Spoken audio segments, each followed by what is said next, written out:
Bismillahirrahmanirrahim. Alhamdulillahi rabbil alamin. Allahumma salli wa sallim wa barik ala Muhammad wa ala ali Muhammad. Allahumma anfa'na bima 'allamtana wa 'allimna ma yanfa'una wa zidna ilma wa barik lana fi ilmina warzuqna al-ikhlasa fil qawli wal 'amali kamila wa nas'aluka Allahumma 'ilman nafi'an la yunsa wa taufiqan da'ima amin ya rabbal alamin. Alhamdulillah kaum muslimin rahimani wa rahimakumullah. Hari ini kita sudah masuk tanggal 21 Sya'ban 1442 Hijriah. Kita lanjutkan majelis berikutnya tentang Al-Arba'un Ar-Ramadaniyah, dan kita sudah sampai pada hadis yang ke-18. Insyaallah sore ini kita akan membaca dari hadis 18 sampai 24. فقال المؤلف رحمه الله أو حفظه الله تعالى ونفعنا به وبعلومه في الدارين آمين. الحديث الثامن عشر عن مسلم بن صبيح قال جاء رجل إلى ابن عباس فقال له متى أدع السحور فقال رجل جالس عنده قل حتى إذا شككت فدعه فقال ابن عباس كل ما شككت حتى لا تشك رواه ابن أبي شيبة وهو موقوف. Dari Muslim bin Subaih, dia mengatakan datang seorang laki-laki kepada Ibnu Abbas radhiyallahu anhu, maka dia mengatakan kepada beliau, kapan aku meninggalkan makan sahur? Maka ada seorang yang duduk di hadapan Ibnu Abbas mengatakan, makanlah hatta idza syakakta fada'hu, sehingga ketika engkau sudah ragu-ragu, yaitu ragu-ragu terbit fajar atau belum, maka tinggalkanlah. Faqala Ibnu Abbas, maka Ibnu Abbas mengatakan, kul ma syakakta hatta la tashuk, makanlah selama kamu masih ragu, yaitu tentang terbitnya fajar, sampai kamu tidak ragu. Kalau sudah tidak ragu bahwasanya fajar betul-betul sudah terbit, maka sudah tidak boleh makan lagi. Hadis riwayat Ibnu Abi Syaibah, derajatnya mauquf. Jadi ringkasnya, menurut Ibnu Abbas radhiyallahu taala anhu, selama masih belum yakin terbit fajar, masih boleh untuk makan. Kalau kita ragu-ragu apakah ini sudah terbit atau belum. Misalnya ya, di satu kampung rata-rata masjid itu azan subuhnya misalnya 4:30. Ada satu masjid yang terkenal sejak lama, dia selalu adzan subuh lebih awal, 5 menit atau 10 menit sebelumnya misalnya. Nah, maka ketika Anda masih makan sahur, kemudian mendengar adzan yang menyendiri ini, yaitu yang paling cepat ini, di mana yang lain-lain belum adzan, dia sudah adzan, maka ini menimbulkan keraguan, ini apakah adzan sudah benar atau tidak ini? Kenapa dia berbeda sendiri dari masjid-masjid yang lain? Nah, selama masih ragu-ragu seperti itu, masih boleh makan. Tapi kalau sudah yakin itu sudah terbit fajar, karena mendengar misalnya seluruh masjid sudah adzan, maka di situ sudah tidak boleh lagi untuk makan sahur. Dua riwayat berikutnya ini maknanya sama ya. Warawa, dan dia meriwayatkan, dia maksudnya Ibnu Abi Syaibah. Anil Hasan, dari Hasan Al-Basri, dia mengatakan qala Umar idza syakka ar-rajulani fil fajr. Sayyidina Umar mengatakan apabila ragu-ragu dua orang laki-laki tentang fajar, apakah sudah terbit ataukah belum, falyakula hatta yastayqina, maka hendaklah keduanya masih makan sampai keduanya yakin terbitnya fajar. Warwa, dan Ibnu Abi Syaibah meriwayatkan juga an Aun bin Abdullah qala dakhala rajulani ala Abi Bakrin, masuk dua orang laki-laki kepada Sayyidina Abu Bakar, wa huwa yatasahhar, beliau sedang sahur. Faqala ahaduhuma, salah satu keduanya mengatakan qad tala'al fajr, telah terbit fajar. Wa qala al-akhar, berkata yang lain, lam yatlu' ba'd, belum terbit. Qala Abu Bakar, berkata Sayyidina Abu Bakar, kul, makanlah. Kenapa? Qad ikhtalafa, sungguh dua orang ini masih berselisih ya. Sehingga riwayat-riwayat ini semuanya maknanya sama ya, bahwasanya selama belum yakin terbit fajar, kita masih belum terlarang untuk melanjutkan makan sahur. Karena Allah Subhanahu wa taala mengatakan dalam Al-Qur'an. Jadi asar ini ada dalilnya dalam Al-Quran. Allah mengatakan hatta yatabayyana lakumul khaytul abyadu minal khaytil aswadi minal fajr wa kulu washrabu, silahkan makan, silahkan minum sampai jelas bagi kalian tali putih dari tali hitam, maksudnya fajar. Artinya selama belum jelas terbitnya fajar, yaitu kita masih ragu-ragu terbitnya fajar, masih boleh makan. Nah, bab ini kalau kita kaitkan dengan bab sebelumnya, di mana bab sebelumnya adalah masalah orang yang belum selesai makan sahur tetapi dia mendengar azan, piringnya masih ada di depan dia, dia disuruh oleh Nabi Shallallahu Alaihi Wasallam untuk melanjutkan sahurnya. Maka kalau ini kita kaitkan dengan hadis sebelumnya, maka ini sangat menguatkan gitu, bahwasanya hal itu tidak ada masalah. Apalagi zaman sekarang, di mana zaman sekarang waktu subuh diperselisihkan oleh para ahli falak. Sebagian ahli falak mengatakan jadwal subuh yang tersebar itu sudah benar, dan itu pendapat mayoritas. Sebagian lagi mengatakan bahwa itu lebih cepat 8 menit, sebagian lagi mengatakan lebih cepat 20 menit. Nah, maka adzan-adzan subuh yang ada itu, kalau kita makan sahur belum selesai karena suatu sebab, maka tidak ada masalah, lanjutkan, nggak ada masalah. Sebab pertama, karena ada hadis menyuruh melanjutkan. Sebab yang kedua, adzan yang ada sekarang ini, adzan subuh, itu masih meragukan apakah sudah terbit fajar ataukah belum terbit fajar. Tapi tetap saja kita untuk kehati-hatian ya, makan sahurnya sebelum adzan subuh atau sebelum jadwal subuh yang biasanya itu, untuk kehati-hatian kita. Kita lanjutkan al-hadits at-tasi' asyar an Ibnu Abbas radhiyallahu anhuma qala qala Rasulullah sallallahu alaihi wasallam idza akala ahadukum ta'aman falyaqul Allahumma barik lana fihi wa at'imna khairan minhu wa idza suqiya labanan falyaqul Allahumma barik lana fihi wa zidna minhu fa innahu laysa syai'un yujzi'u min at-ta'ami wasyarabi illa al-laban rawahu Abu Dawud. Rasulullah Shallallahu Alaihi Wasallam bersabda, apabila makan salah satu kalian suatu makanan, hendaklah dia mengucapkan, Ya Allah, berkahilah kami di dalam makanan ini, dan berilah kami makan yang lebih baik darinya. Dan apabila seseorang diberi minum suatu susu, hendaklah dia mengucapkan, Ya Allah, berkahilah kami dalam susu ini, dan tambahkanlah kepada kami dari susu ini. Karena sesungguhnya tidak ada sesuatu yang mencukupi sebagai makan dan minum selain susu. Hadis riwayat Abu Dawud. Hadis ini menunjukkan adab bagaimana kita berdoa pada saat makan. Ada dua doa. Apabila yang dimakan atau diminum adalah susu, ya baik itu susu minuman atau susu yang sudah keras, ya yaitu dijadikan sebagai keju dan sebagainya misalnya, maka ini hukumnya sama, yaitu doanya adalah berbeda dari makan yang lain. Doanya adalah Allahumma barik lana fihi wa zidna minhu. Adapun kalau makanannya selain susu, minumannya selain susu, maka doanya adalah Allahumma barik lana fihi wa at'imna khairan minhu. Kenapa oleh Nabi SAW dibedakan seperti ini? Karena susu adalah makanan atau minuman yang paling utama. Utamanya dari sisi apa? Yujzi'u minat ta'am wa syarab. Dia cukup sebagai makanan plus minuman, ya. Dan ini sudah terbukti. Saya sering membuktikan pada malam hari sebelum tidur, tidak makan apa-apa, tidak makan malam dengan nasi, tetapi makan malamnya cukup susu. Ternyata tidak ada masalah, ya. Maka sebagai ganti dari nasi itu sudah cukup, sehingga terbukti sampai subuh pun tidak ada masalah, tidak kelaparan di tengah malam. Meskipun mungkin ini berbeda antara satu orang dengan yang lainnya, ya, tapi minimal ada buktinya bahwasanya memang susu cukup sebagai makanan dan minuman. Kemudian dari hadis ini kita ambil beberapa faedah. Faedah yang pertama, idza akala, apabila makan. Pertanyaannya, apakah doa ini dibaca setelah makan atau sebelum makan? Ini ada dua ihtimal, ada dua kemungkinan. Kalau kita menggunakan zahir hadis, maka zahir hadis menunjukkan bahwa doa ini dibaca setelah makan. Idza, apabila akala, telah makan. Ya, karena akala fi'il madhi menunjukkan waktu yang lampau, berarti telah makan. Nah, setelah itu baru berdoa.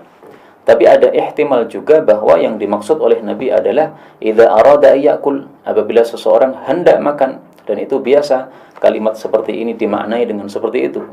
Nah, maka ala kulli hal bisa dibaca sebelum makan, bisa juga dibaca setelah makan, tapi zahir hadis adalah dibaca setelah makan. Faedah berikutnya, dalam hadis ini disebutkan tidak ada makanan yang mencukupi sebagai makan plus minum selain susu. Dari hadis ini Al-Imam As-Subki mengambil kesimpulan bahwa susu adalah lebih utama daripada madu. Memang ada khilaf di antara para ulama mana lebih utama, madu atau susu. Ada dua pendapat. Pendapat pertama mengatakan susu lebih utama berdasarkan hadis ini. Pendapat kedua mengatakan madu lebih utama. Karena madu disebutkan oleh Allah Subhanahu wa taala fadilahnya di dalam Al-Qur'an. Yakhruju min butuniha syarabun mukhtalifun alwanuhu fihi shifaa'un linnas. Nah, ini pujian Allah Subhanahu wa taala kepada madu ya. Di dalam surah An-Nahl nanti silahkan dilihat. Maka pendapat yang kedua mengatakan madu lebih utama. Ada sebagian ulama mengkompromikan antara dua pendapat ini, yaitu mengatakan bahwa madu lebih utama dari sisi manisnya dan banyaknya manfaat. Adapun susu itu lebih utama dari sisi yang disebutkan dalam hadis ini, yaitu mencukupi sebagai makanan dan minuman. Kalau madu tidak mencukupi sebagai makanan, cukup sebagai minuman saja, tapi orang masih lapar dengan minum madu tersebut. Wallahu a'lam bishawab. Ada satu hadis yang saya dapatkan menguatkan pendapat yang pertama bahwasanya susu lebih utama daripada madu, yaitu pada waktu Isra Mi'raj. Rasulullah sallallahu alaihi wasallam naik ke langit. Nah, ketika di langit itu dihidangkan oleh malaikat Jibril 3 macam hidangan. Hidangan pertama minuman keras, yang kedua adalah madu, yang ketiga adalah susu. Nah, dari hidangan ini ternyata Nabi mengambil satu, yaitu susu. Kemudian dipuji oleh malaikat Jibril, ikhtartal fitrah, kamu sudah memilih fitrah. Nah, ini hadis menunjukkan fadilah susu di atas madu, sehingga Rasul sallallahu alaihi wasallam memilih susu. Wallahu a'lam bishawab. Hadis berikutnya al-haditsul 20. Anil Miqdam bin Ma'di Kariba yaqul sami'tu Rasulullah sallallahu alaihi wasallam yaqul ma mala'a adamiyyun wi'a'an syarran min batnin hasbul adamiyyi luqaymatun yuqimna sulbah fa in ghalabatil adamiyya nafsuhu fa thuluthun lit-ta'am wa thuluthun lisyarab wa thuluthun lin-nafas rawahu Ibnu Majah. Rasulullah sallallahu alaihi wasallam bersabda, tidaklah memenuhi seorang manusia itu satu wadah yang lebih jelek daripada perutnya. Sudah cukup bagi seorang manusia beberapa luqaimat, ya, beberapa suapan yang sedikit yang menegakkan punggungnya, menegakkan tulang sulbi, maksudnya punggungnya, ya. Jadi disebut tulang sulbi tapi maksudnya seluruhnya, yaitu punggungnya. Apabila mengalahkan kepada manusia nafsunya, maka sepertiga untuk makan, sepertiga untuk minum, dan sepertiga untuk nafasnya. Hadis riwayat Ibnu Majah. Hadis ini menunjukkan bahwasanya banyak kenyang atau sering kenyang itu adalah tercela, karena disebut oleh Nabi Shallallahu Alaihi Wasallam sebagai wi'aan syarron. Kalau kita memasukkan terus makanan-makanan dalam perut kita, maka ini berarti wadah perut kita adalah wadah yang paling buruk. Kenapa disebut buruk? Para ulama mengatakan karena dengan banyaknya memasukkan makanan pada perut, sementara itu lebih dari kebutuhannya, itu menimbulkan madarat yang banyak. Maka disebut syarron, jelek. Maka makanan itu dimasukkan ke dalam perut, sebenarnya fungsinya hanya satu saja. Apa fungsinya? Yuqimna sulbah, supaya bisa menegakkan punggungnya. Artinya dia bisa berdiri, dia bisa bekerja, dia bisa beribadah kepada Allah Subhanahu wa taala karena punggungnya tegak, karena punggungnya berdiri. Nah, itu sudah cukup. Fungsinya untuk itu aja. Kalau dimasukkan ke dalam perut sesuatu yang lebih dari fungsi tersebut, maka ini bisa menyebabkan madarat yang banyak, ya. Maka terlalu sering atau sering kenyang itu adalah tercela. Bukan berarti kenyang tidak boleh, ya, tapi terlalu sering kenyang atau kekenyangan. Kekenyangan itu berarti kenyang tetapi lebih lagi, ya, lebih dahsyat daripada kenyang yang biasa. Maka itulah yang tercela. Karena itulah Rasulullah Shallallahu Alaihi Wasallam menghasungkan di sini, kalau tidak bisa memakan luqaimat, beberapa suapan yang sedikit yang cukup untuk menegakkan punggungnya, maka maksimalnya adalah ini: sepertiga untuk makan, sepertiga untuk minum, sepertiga untuk nafas. Nah, menghitung sepertiganya ini bagaimana? Ya, intinya ketika kita makan dan kita minum, maka setelah itu kita masih lega, masih longgar untuk bernafas. Kalau terlalu kenyang, baik itu makannya atau minumnya, sehingga nafasnya jadi susah, nah itu berarti kelebihan. Kenapa disebutkan oleh Nabi Shallallahu Alaihi Wasallam 3 ini, makan, minum, nafas? Karena manusia menurut para ulama itu terbentuk dari 3 macam. Manusia terbentuk dari tanah, terbentuk dari air, terbentuk dari hawa atau dari udara. Nah, maka masing-masing punya jatah. Makanan perlu untuk tanahnya tadi, minuman perlu untuk air yang ada pada tubuhnya, kemudian nafas perlu untuk hawa yang ada pada tubuhnya tersebut. Maka disebutkan 3 di sini oleh Rasul sallallahu alaihi wasallam. Allah mengatakan dalam Al-Qur'an, "Waja'alna minal ma'i kulla syai'in hayy."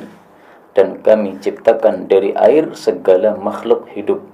Jadi kita manusia ini juga termasuk dalam air ini. Kita diciptakan oleh Allah dari air, meskipun tidak seluruh tubuh kita air ya, tapi banyak bagian tubuh kita ini dari air, sehingga perlu diberi air minum setiap harinya. Luqaimatun, beberapa suapan yang kecil. Ini kata Imam Ghazali, ini adalah dalam ilmu bahasa Arab disebut jamak qillah, ya, jamak yang menunjukkan sedikit. Jamak qillah itu maksudnya adalah kurang dari 10. Maka ketika Nabi mengatakan luqaimatun, cukup beberapa suapan yang kecil, yaitu makan kurang dari 10 suap. Ini tampaknya kita tidak melakukan hadis ini ya, atau mungkin jarang melakukan hadis ini. Kecuali kalau mungkin lagi makan nasi kucing ya. Di Solo itu ada nasi kucing kecil ya. Nah, itu mungkin kurang dari 10 suapan, 10 sendok. Tapi rata-rata kita makannya lebih dari 10 sendok dalam satu kali makan. Makan pagi, makan siang, makan sore. Padahal di sini hasbul adami luqaimat. Sebenarnya cukup beberapa suapan kecil, yaitu kurang dari 10 suapan. Wallahu a'lam bishawab. Demikian dijelaskan oleh Al-Ghazali. Hadis berikutnya min masailil iftar, termasuk masalah-masalah buka puasa. Al-hadithul hadi wal 20, hadis 21. An Salman bin Amir ad-Dabbi, ini saya tambahkan Dabbi baru saja ini. Anna an-nabiy sallallahu alaihi wasallam qala, "Idza aftara ahadukum falyuftir ala tamrin fa innahu barakatun, fa in lam yajid tamran fal ma fa innahu tahur." Rawahu at-Tirmidzi wa qala al-Albani dha'ifun was sahihu min fi'lihi sallallahu alaihi wasallam. Nabi sallallahu alaihi wasallam bersabda, apabila berbuka salah satu kalian, maksudnya apabila hendak berbuka, falyuftir, maka hendaklah dia berbuka ala tamrin, dengan kurma. Jadi ala maksudnya bi ya, bi tamrin, dia berbuka dengan kurma, dimulai dengan kurma. Kenapa? Karena sesungguhnya kurma itu adalah barokah.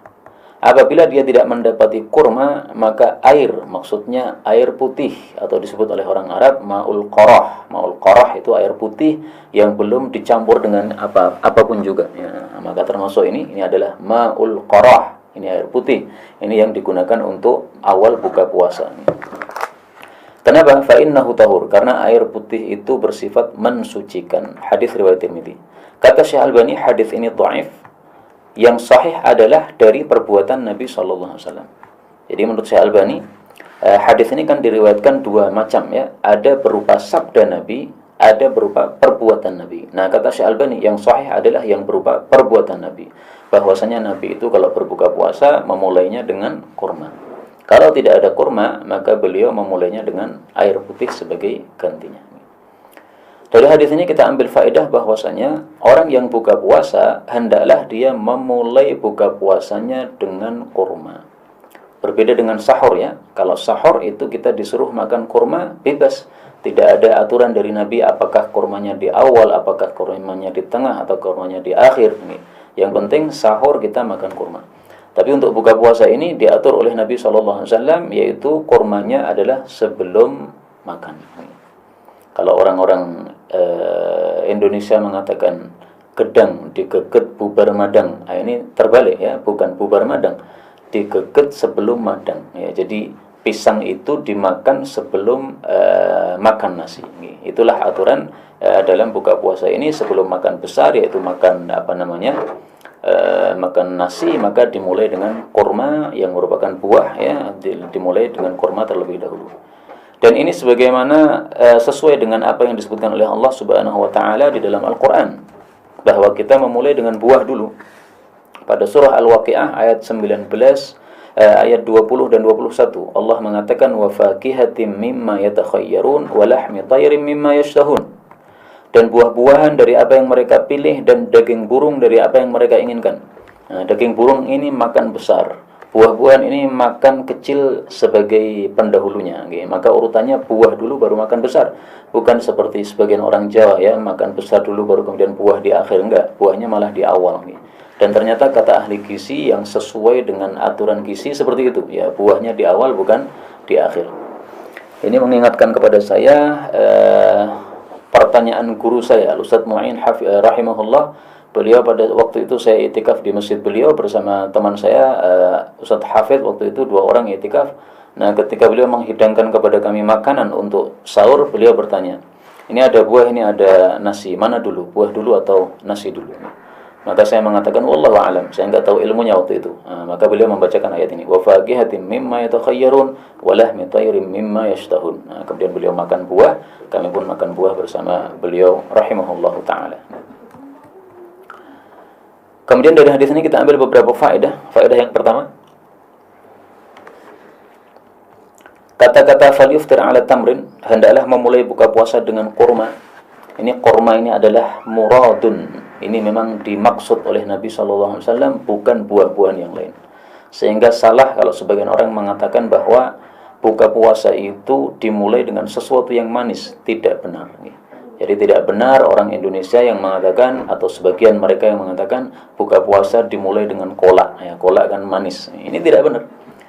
Karena di masa Nabi SAW sudah ada kolak, sudah ada sesuatu yang manis yang lain. Tetapi ternyata beliau menuju kepada kurma. Ini menunjukkan bahwa kurma itulah murad, itulah yang dimaksud oleh Nabi SAW.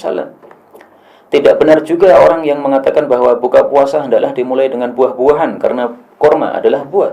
Tidak benar. Kenapa? Di masa Nabi sudah banyak buah-buahan juga, tetapi beliau tidak mengambil buah-buah yang lain, beliau hanya mengambil kurma. Maka ini menunjukkan bahwa kurma itulah murad, itulah yang dimaksud oleh Nabi sallallahu alaihi wasallam. Karena itulah dalam hadis ini disebutkan fa innahu barakah, ya, kurma adalah berkah. Nah, berkah di sini mengandung 2 berkah, berkah agama sama berkah dunia.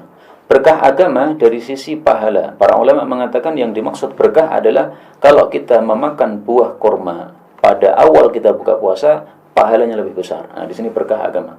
Yang kedua adalah berkah dunia, yaitu menurut ahli gizi bahwasanya ketika perut sedang kosong begini, dimasuki kurma pertama kali, maka ini lebih bermanfaat, lebih besar manfaatnya. Manfaat yang terkandung dalam kurma itu akan lebih terserap oleh tubuh kita apabila kita makan dalam kondisi perutnya kosong tadi.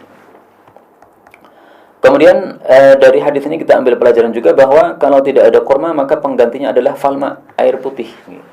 Jadi tidak benar bahwasannya, karena sebagian orang mengurutkan, kalau tidak ada kurma maka buah-buahan. Sebagian lagi mengatakan kalau tidak ada kurma maka sesuatu yang manis, kola dan sebagainya. Enggak benar. Urutan yang benar adalah kalau tidak ada kurma maka air putih. Kalau tidak ada air putih maka silahkan manisan atau buah-buahan. Kalau buah-buahan karena kurma adalah buah, kalau manisan karena kurma adalah manis. Nah, itu adalah qiyas saja. Tetapi urutan yang sesuai syar'i adalah kurma kemudian air. Ada hadis yang mengatakan setelah kurma, kalau tidak ada kurma maka adalah susu. Itu hadis yang dhaif. Sehingga kalau ada susu sama air putih, dahulukanlah air putih berdasarkan hadis yang sahih ini. Wallahu a'lam bissawab. Hadis berikutnya al-hadits tsani wal 20 an Sahl bin Sa'd radhiyallahu anhu anna Rasulullah sallallahu alaihi wasallam qala la yazalu an-nasu bi khairin ma 'ajjalu al-fitra, muttafaqun alaih. Rasulullah sallallahu alaihi wasallam bersabda, tidak henti-hentinya manusia, maksudnya kaum muslimin, berada dalam kebaikan selama mereka itu menyegerakan buka puasa. Zad bin Majah min hadits Abi Hirrin, ghafarallahu lahu wa li ummi ajilul fitra, segerakanlah buka puasa, fa innal yahuda yuakhirun, karena orang-orang Yahudi itu mengakhirkan buka puasa. Hadis ini menunjukkan disunnahkannya menyegerakan buka puasa. Jadi berbeda dengan sahur ya. Kalau sahur disunnahkan untuk diakhirkan menjelang subuh. Kalau buka puasa disunnahkan untuk diawalkan. Begitu azan terdengar langsung makan, tidak usah menunggu apa-apa. Yang dimaksud bi khairin Umat Islam dalam kebaikan, apa maksudnya? Ternyata sudah ada tafsirnya dari Nabi sallallahu alaihi wasallam. Kita lihat hadisnya. Dalam Al-Jami'us Shaghir kita temukan hadisnya. Rasul sallallahu alaihi wasallam bersabda, "La yazalud dinu zahiran." Tidak henti-hentinya agama Islam ini muncul atau menang ma'ajjalan nasul fitrah, selama orang-orang muslim itu menyegerakan buka puasa. Jadi yang dimaksud bi khair dalam kebaikan ini adalah dari sisi dunia dan agama. Dari sisi dunia dia dimenangkan oleh Allah Subhanahu wa taala. Dari sisi agama dia mendapatkan pahala yang lebih banyak. Dia mendapatkan pahala menyegerakan buka puasa karena itu merupakan sunnah Rasulullah sallallahu alaihi wasallam. Dan sebagaimana sudah kita baca pada hadis-hadis yang sebelumnya, bahwa menyegerakan buka puasa ini sunnah seluruh para nabi, ya. 124.000 nabi itu semuanya disuruh oleh Allah untuk menyegerakan buka puasa. Nah, maka kalau kita menyegerakan buka puasa berarti kita sudah tasyabbuh bil anbiya, kita sudah menyerupai para nabi-nabi sallallahu alaihi wasallam. Illam takunu mithlahum fatashabbahu bihim innat tashabbuha bil kirami falahu. Kalau kamu tidak bisa seperti orang-orang baik itu, maka tasyabbuhlah, menyerupakanlah diri dengan mereka. Karena menyerupakan diri dengan orang-orang yang baik adalah satu keberuntungan. Kemudian, apa kaitannya antara Islam menang dengan menyegerakan buka puasa? Apa kaitannya? Kaitannya adalah Rasulullah sallallahu alaihi wasallam bersabda, "Li'annal yahuda wan nasara yu'akhirun."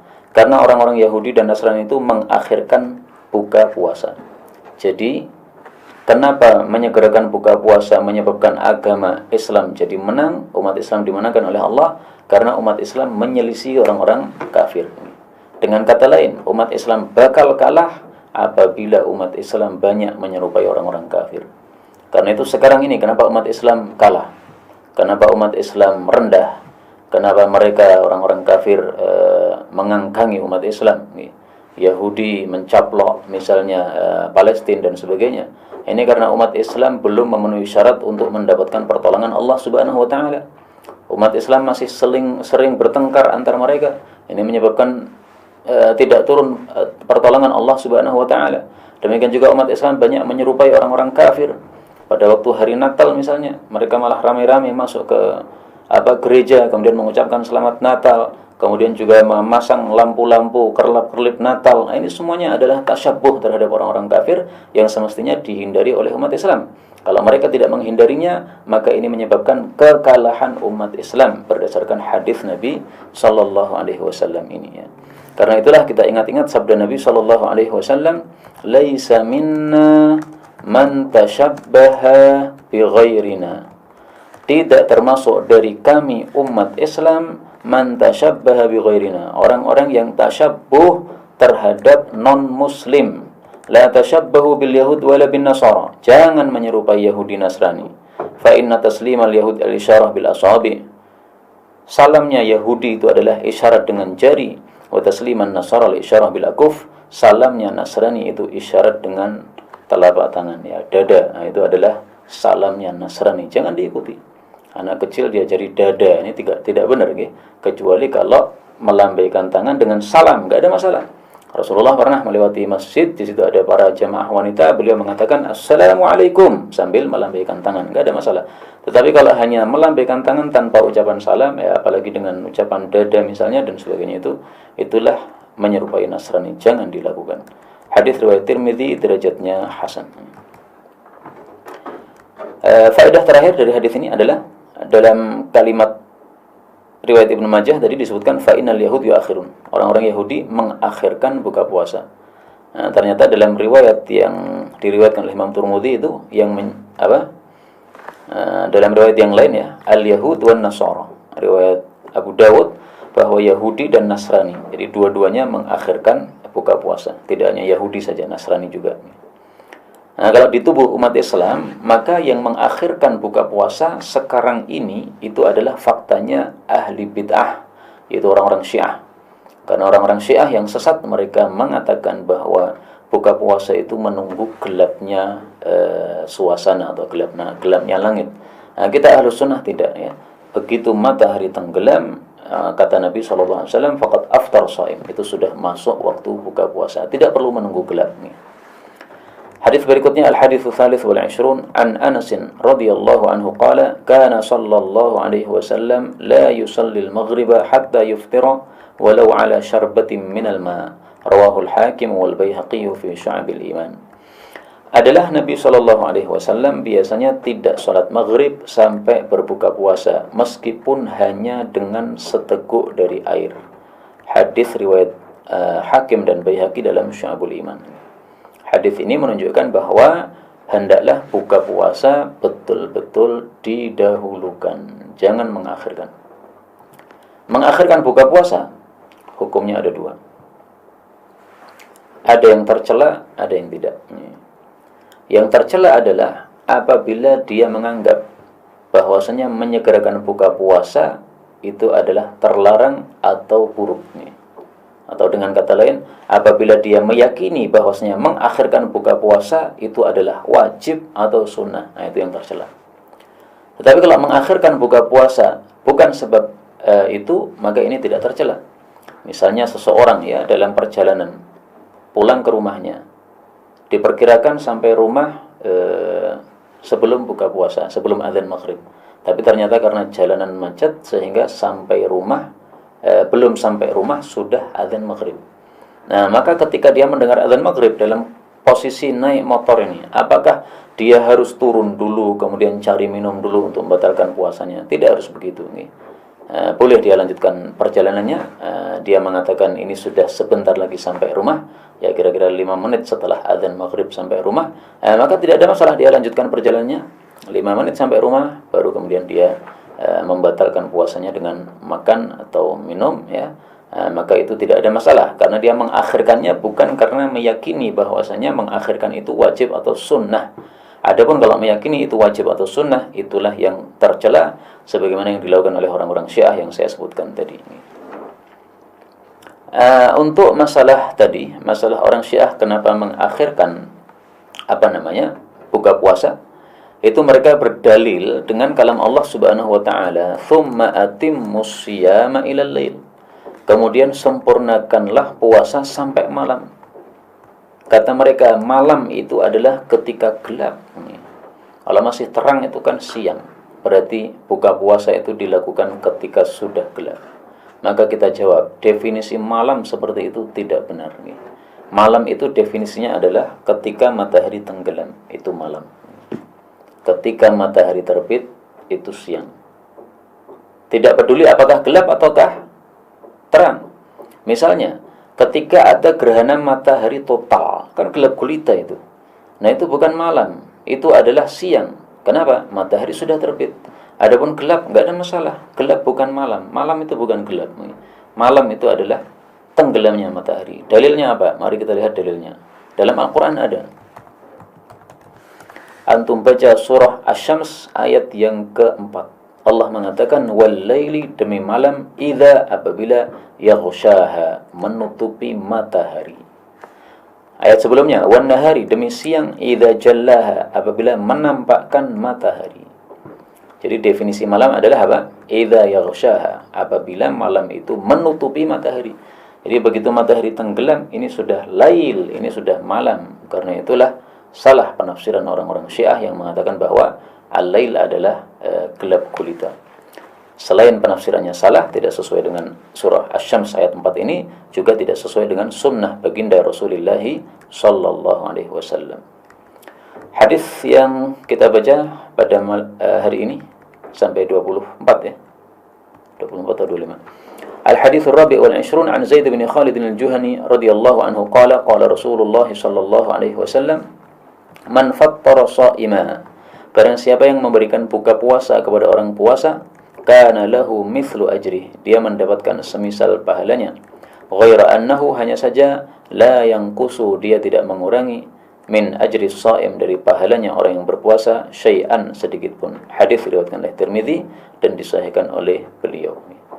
Hadis ini menunjukkan bahwasanya orang yang memberikan buka puasa kepada orang yang sedang berpuasa, maka dia mendapatkan semisal pahala puasa. Mithlu ajri, semisal pahalanya dia siapa? Yaitu orang yang puasa tadi.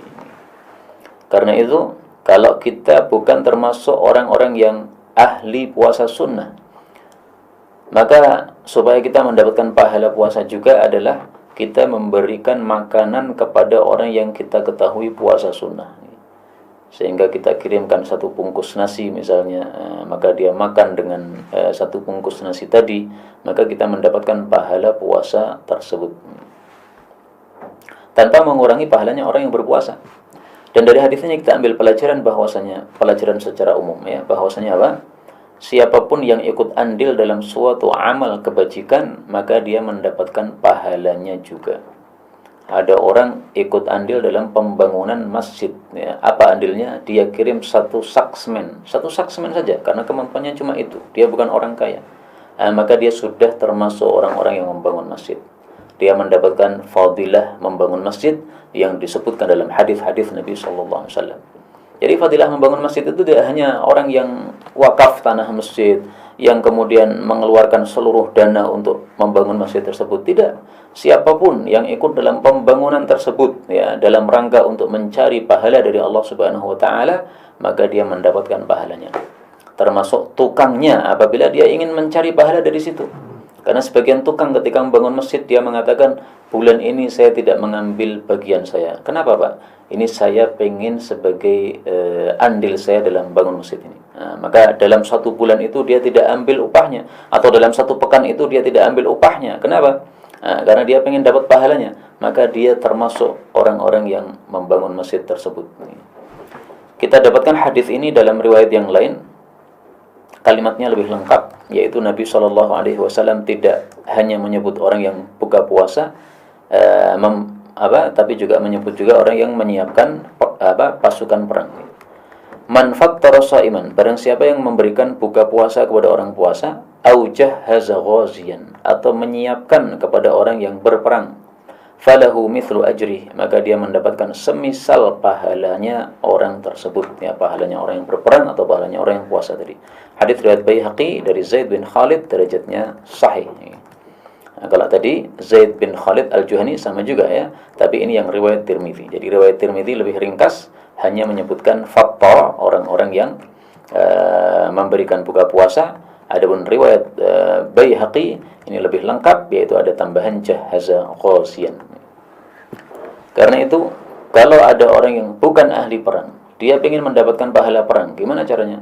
Dia berikan dana kepada orang yang akan berangkat perang. Atau dia berikan dana kepada keluarga yang ditinggalkan oleh si mujahid tadi. Dia tidak memberi dana kepada mujahid karena mujahidnya sudah cukup, tapi dia berikan dana kepada keluarganya yang ditinggal ya, supaya keluarganya yang ditinggal ini tenang, tidak mikir masalah makan ketika selama ditinggal oleh mujahid, oleh suaminya yang pergi berjihad ini. Nah, ini sudah termasuk mendapatkan pahala jihad juga. Sebagaimana sabda Nabi sallallahu alaihi wasallam, "Man jahhaza ghaziyan fi sabilillah faqad ghaza." Barang siapa yang menyiapkan untuk mujahid, orang yang berperang di jalan Allah, maka sungguh dia telah berperang, maksudnya mendapatkan pahala perang. Wa man khallafa ghaziyan, barang siapa yang menggantikan seorang yang berperang fi sabilillah, fi ahli, menggantikan di dalam keluarga yang dia tinggal. Jadi dia mengurusi keluarga yang ditinggal oleh si mujahid tadi. Bi khairin, mengurusinya dengan baik. Faqad ghaza, maka sungguh dia telah berperang, artinya dia sudah mendapatkan pahala perang juga. Dan ini tidak hanya untuk masalah perang saja. Apapun amal soleh, dia mendapatkan pahala seperti itu juga. Saya mengajar di suatu tempat, diantar oleh seseorang. Ini yang mengantar ini mendapatkan pahala mengajar. Kenapa? Dia sudah jahaza, ya, dia sudah mempersiapkan mualliman kepada seorang muallim. Dia siapkan mobilnya, ya, bensin dari dirinya. Kemudian mobil ini kalau rusak juga dia sendiri yang memperbaiki.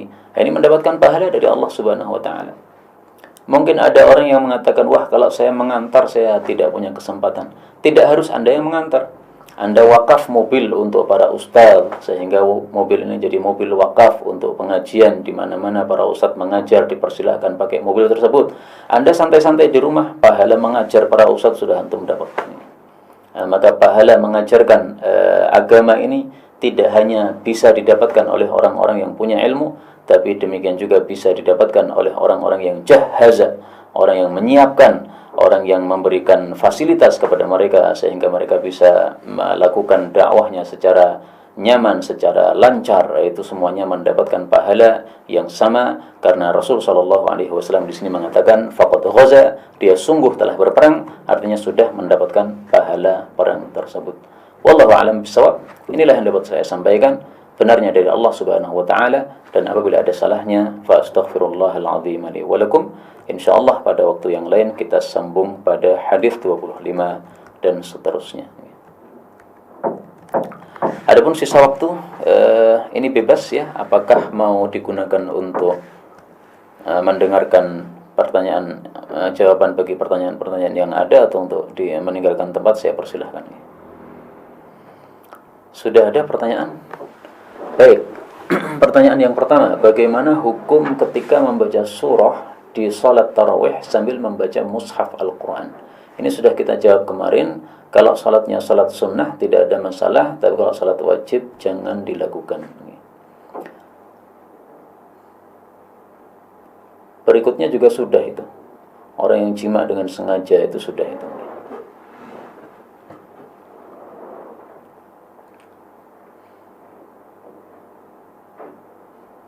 Berikutnya juga sudah.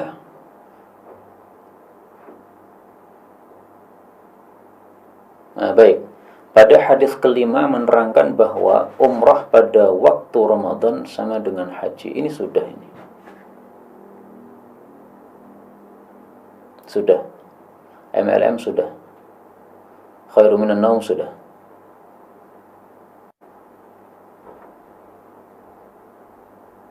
Nah, ini yang belum ini ya. Pertanyaan yang pertama, apakah pahala umrahnya berlaku juga untuk wanita jika ikut zikir sampai masuk waktu syuruk? Iya, jadi pahala haji umrah ini tidak hanya untuk laki-laki, tetapi untuk laki-laki dan perempuan sama. Kenapa? Karena Rasul sallallahu alaihi wasallam bersabda, "Man shallal fajra fi jamaah." Barang siapa yang salat subuh secara berjamaah di masjid, thumma qa'ada yadhkurullah, kemudian duduk zikir kepada Allah sampai terbit matahari, kemudian salat 2 rakaat, maka dia mendapatkan pahala haji umrah sempurna. Nah, di sini Nabi mengatakan man, ya, siapapun. Kata-kata man dalam bahasa Arab disebut isim mausul, dan isim mausul itu menunjukkan bahwa umum, ya, maka laki-laki perempuan sama. Bahkan kata Syekh bin Baz, kalau ada seorang perempuan yang dia salatnya di rumah, karena memang salat perempuan lebih utama salat di rumah, kemudian dia berzikir kepada Allah Subhanahu wa taala di tempat dia salat tersebut sampai dia terbit matahari, kemudian salat 2 rakaat, dia mendapatkan pahala yang sama. Jadi tidak harus berjamaah di masjid kalau untuk perempuan. Tapi kalau untuk laki-laki harus berjamaah di masjid. Kenapa? Karena Rasul mengatakan shallal fajra fi jama'atin. Wallahu a'lam. Itu fatwa dari Syekh bin Baz. Apakah kalau sudah salat syuruk tidak perlu duha lagi, atau kalau duha jedanya berapa lama? Salat duha dengan salat syuruk adalah sama-sama salat duha. Bedanya apa? Salat syuruk adalah salat syuruk di awal waktu duha. Jadi ketika matahari sudah terbit sudah sampai lepas, ya. Kalau baru terbit separuhnya ini belum boleh salat. Demikian juga ketika masih nempel pada ufuk, ini belum waktu salat. Ketika sudah lepas dari ufuk, nah inilah waktu salat syuruk, dan itulah yang disebut salat syuruk, ya, yaitu salat duha pada awal waktunya. Maka setelah salat syuruk silahkan salat duha lagi. Apalagi ada hadis Nabi sallallahu alaihi wasallam yang mengatakan shalli li 4 raka'atin awwalan nahar. Wahai manusia, kata Allah, salatlah untuk saya 4 rakaat saja di awal siang, maksudnya di pagi hari. Aku akan cukupi kamu di akhir hari tersebut. Hadis riwayat Tirmidzi. Jadi ini sunnah kita salat duha 4 rakaat. Salat syuruk 2 rakaat, tambah lagi salat duha 2 rakaat. Ya, sama-sama salat duha sebenarnya. Bedanya adalah salat syuruk adalah salat duha awal waktu. Boleh nambahnya langsung 4. Boleh juga nanti setelah dia pulang ke rumah, kemudian dia mandi, makan, dan sebagainya, mau berangkat kerja, maka dia sebelum keluar rumah, dia niatkan untuk 2 niatan. Niatan pertama, salat duha supaya jadi 4 rakaat sebagaimana sabda Nabi ini, dan niatan kedua supaya dia selama keluar dari rumahnya dijaga oleh Allah Subhanahu wa taala, sebagaimana hadis Nabi sallallahu alaihi wasallam bahwa siapa yang salat sebelum keluar rumah 2 rakaat, maka akan dijaga oleh 2 rakaat tadi. Berikutnya, pada hadis keempat halaman 4 pada kitab Al-Arba'un Ar-Ramadaniyah disebutkan, jika disebut nama Nabi Muhammad sallallahu alaihi wasallam tidak mengucap salawat, maka jika mati masuk neraka. Bagaimana jika di waktu Jumatan khatib menyebut Nabi Muhammad? Apakah jamaah juga mengucapkan salawat kepada Nabi sallallahu alaihi wasallam, diucapkan dengan suara atau dibatin agar tidak sampai mengganggu jamaah yang lain? Masalah ini memang khilafiyah ya. Jadi apakah orang yang mendengarkan khutbah itu total tidak boleh mengucapkan apa-apa pada waktu khutbah Jumat berlangsung, ataukah dia boleh mengucapkan wirid-wirid nih. Wirid-wirid misalnya kalau ada orang yang datang kemudian mengatakan kepada kita Assalamualaikum, apakah boleh kita menjawab Waalaikumsalam? Ini termasuk wirid nih, zikir kepada Allah Subhanahu wa taala. Karena salam itu adalah asma Allah Subhanahu wa taala. Sebagaimana disebutkan dalam hadis yang sahih, as-salamu ismun min asma'illah. Sesungguhnya salam itu adalah nama dari nama-nama Allah. Fa'afshuhu bainakum, sebarkan salam di antara kalian. Nah, maka kalau kita sedang mengucapkan assalamualaikum, sedang zikir kepada Allah Subhanahu wa taala. Nah, sebagian ulama mengatakan ucapan assalamualaikum tetap tidak boleh ketika khutbah sedang berlangsung. Sebagian lagi mengatakan boleh karena ini adalah zikir kepada Allah Subhanahu wa taala. Yang tidak boleh adalah misalnya seseorang melakukan nahi mungkar, uskut, diamlah kamu. Nah, ini bukan termasuk zikir, tapi ini termasuk nahi mungkar. Maka masalah ini karena khilafiyah, lebih baik kita mengambil jalur aman. Amannya bagaimana? Yaitu amannya adalah kaidahnya ya, mengatakan al-khuruju minal khilafi mustahabun. Keluar dari masalah yang diperselisihkan itu adalah disukai. Nah, maka sebagian membolehkan kita baca selawat, sebagian lagi tidak. Maka sebaiknya tidak baca selawat kecuali dalam hati. Jadi ketika Rasulullah sallallahu alaihi wasallam disebutkan beliau dalam mimbar Jumat, maka ini hukum khusus, tidak seperti yang lain-lain. Kalau yang lain-lain, majelis-majelis yang lain kita baca sallallahu alaihi wasallam. Tapi karena dalam khutbah Jumat kita disuruh ansata, disuruh diam, maka hendaklah kita diam saja, tidak mengucapkan sallallahu alaihi wasallam, tapi hati kita mengucapkan sallallahu alaihi wasallam. Wallahu a'lam bissawab. Baik, ini pertanyaan sudah selesai. Kita tutup sampai di sini. Subhanakallahumma rabbana bihamdika asyhadu an la ilaha illa anta astaghfiruka wa atubu ilaik. Walhamdulillahi rabbil alamin.